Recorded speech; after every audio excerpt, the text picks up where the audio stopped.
Assalamualaikum warahmatullahi wabarakatuh. Saya Nofriani Saputra. Di sini saya akan mempresentasikan hasil penelitian pariwisata saya yang berjudul pengaruh pengawasan supervisor terhadap kinerja karyawan di Basco Hotel Padang.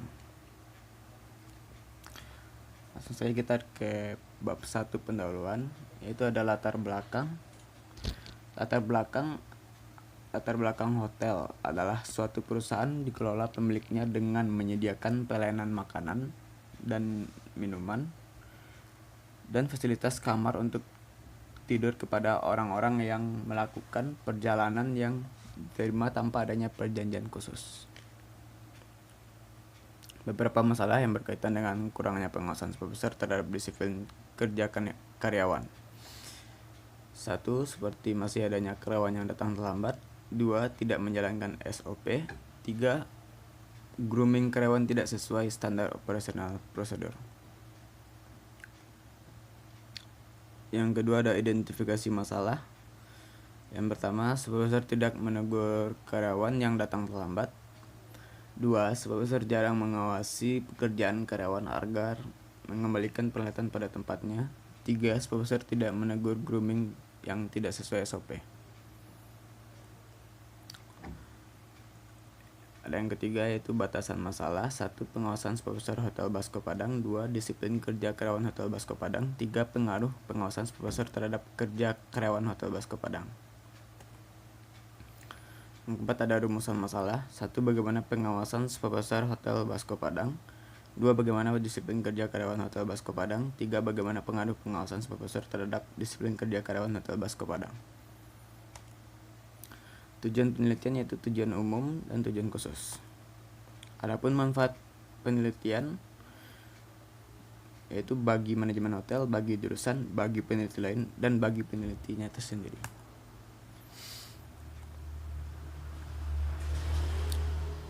Baiklah, sekarang masuk ke bab 2 yaitu kajian teori.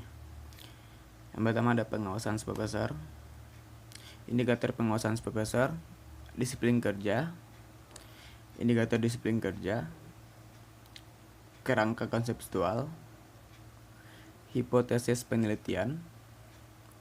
Itu pertama kita masuk ke pengawasan, yaitu adalah pengawasan kegiatan manajer yang mengusahakan agar pekerjaan terlaksana sesuai dengan rencana yang ditetapkan dan hasil yang dikehendaki.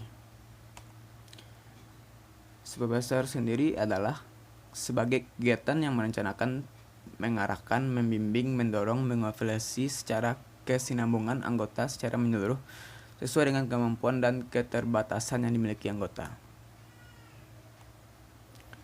Yaitu yang ketiga ada indikator pengawasan supervisor. 1. Mengawasi pekerjaan karyawan.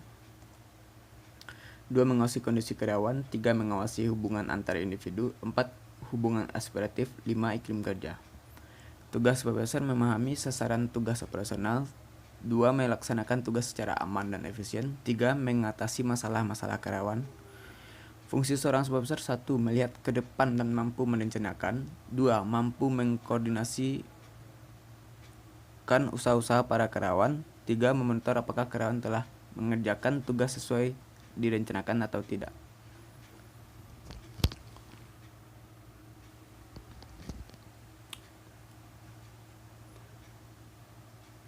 Sekarang masuk ke fungsi seorang supervisor, yaitu melihat ke depan dan mampu merencanakan, mampu mengkoordinasikan usaha-usaha para karyawan, memonitor apakah karyawan telah mengerjakan tugas sesuai rencana atau tidak.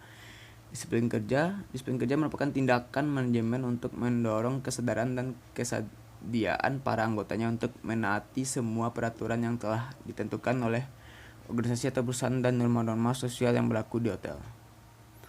Indikator disiplin kerja yaitu taat terhadap waktu, taat terhadap perusahaan, taat terhadap aturan yang berlaku dalam bekerja, taat terhadap peraturan lainnya di perusahaan.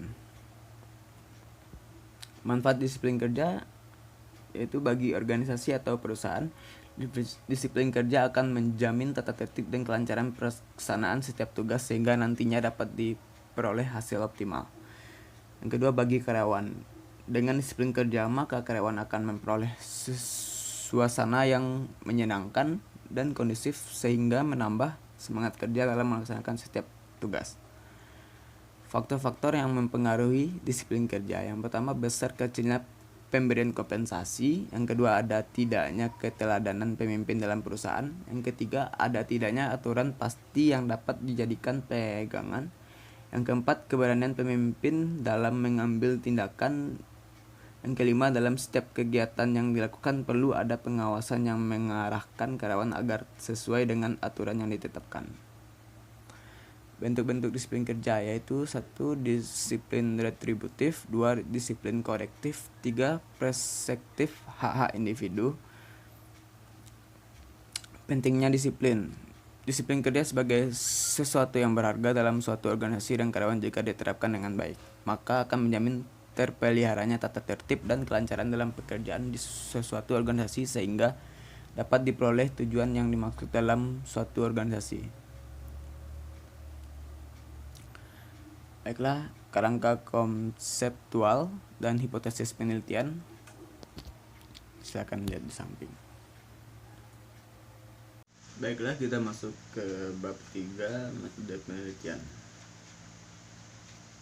Langsung saja, yang pertama yaitu jenis penelitian. Jenis penelitian yaitu penelitian kuantitatif, deskriptif dengan pendekatan asosiatif kausal. Tempat dan waktu penelitian. Penelitian ini dilakukan di Hotel Basko Padang, Jalan Profesor Dr. Hamka nomor 2A, Air Tawar Timur, Kecamatan Padang Utara, Kota Padang, Sumatera Barat, pada bulan April sampai bulan Juni. Itu variabel penelitian. Yang pertama itu variabel penelitian dalam penelitian ini yaitu pengawasan supervisor dalam kurung X sebagai variabel independen dan disiplin kerja karyawan F&B Service dalam kurung Y sebagai variabel dependen. Definisi operasional variabel. Operasional variabel adalah penentuan kontra atau sifat yang akan dipelajari hingga menjadi variabel yang dapat diukur. Pengawasan supervisor, disiplin kerja karyawan F&B Service. Populasi dan sampel penelitian.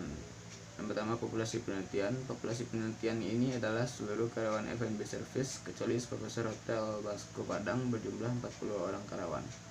2. Sampel penelitian. Sampel penelitian ini adalah seluruh karyawan F&B Service berjumlah 40 orang karyawan. Teknik pengambilan sampel dengan sampel jenuh. Jenis data dan teknik pengumpulan data yaitu 1. Jenis data primer. Data primer tersebut adalah data penilaian karyawan tentang pengawasan supervisor terhadap disiplin kerja karyawan Hotel Basko Padang. Yang kedua, data sekunder. Data sekunder tersebut jumlah karyawan Hotel Basko Padang. Yaitu yang kedua, teknik pengumpulan data. Teknik pengumpulan data yang digunakan adalah penyebaran angket atau kuesioner yang tersusun. Kuesioner tersebut berupa pernyataan tertutup yang diberikan kepada responden secara langsung dengan menggunakan skala Likert. Instrumen penelitian bisa dilihat di samping. Uji coba instrumen. 1. Uji coba validitas. Untuk mencari validitas angket, penulis menggunakan analisis korelasi. Setelah dilakukan analisis korelasi person product moment dengan melihat jika nilai signifikan kecil 0,05 maka data tersebut dinyatakan valid. Jika nilai signifikan besar dari 0,05 maka data tersebut dinyatakan tidak valid. Yang B ada uji reliabilitas. Bisa dilihat juga di samping. Baiklah, masuk ke analisis data. 1. Uji persyarat analisis. Yang A ada uji normalitas. Nilai signifikan kecil dari 0,05 distribusikan tidak normal asistematis. Nilai signifikan besar dari 0,05 distribusi normal. Yang B uji linearitas. Pada uji linearitas digunakan persyaratan analisis korelasi. Jika deviation linearity menunjukkan nilai signifikan besar dari 0,5 berarti hubungan antara prediktor dengan dependent variable adalah linear. 2. Uji hipotesis. Uji regresi linear sederhana. Jika nilai signifikan kecil dari 0,5 maka HO ditolak. Jika nilai besar dari 0,05 maka HA diterima. Terima kasih, sekian dari presentasi penelitian proposal saya. Jika ada salah mohon maaf. Assalamualaikum warahmatullahi wabarakatuh.